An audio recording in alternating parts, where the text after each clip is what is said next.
அன்பு சகோதர சகோதரிகளே, கடவுளை தேட தயங்காமல் இருப்போமாக.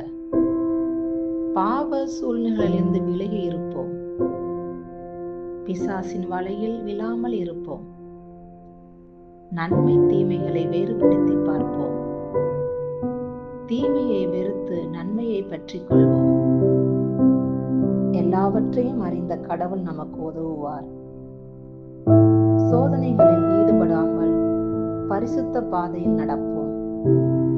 சத்தியமாகிய கடவுள் நம்மை விடுவிப்பார். துன்பத்தின் சிலுவையை சுமப்பவர்கள் ரட்சிக்கப்படுவார்கள். எல்லாம் அற்பமானது என்று நினைத்து வாழ்க்கையை அனுபவிப்பவர்கள் நாளை கடவுளின் கையில் மட்டுமே உள்ளது என்பதை நினைவில் கொள்ளுங்கள். நேரம் விலை மதிப்பற்றது, அதை வீணாக்காதீர்கள். மனம் திருந்தி நன்மை செய்வோம். எல்லாவற்றையும் சிந்தனையுடன் செய்வோம்.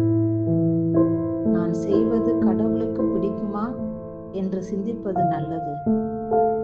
அனைவரும் ஜெபமாலையை அணிந்து கார்மல் மலையின் அன்னையின் பாதுகாப்பில் இருக்கட்டும். நம் தாய் நமக்கு நிழலாக இருக்கட்டும். ஆசீர்வதிக்கப்பட்ட கன்னி மரியாளின் ஜெபமாலையை ஜெபித்து அவளுடைய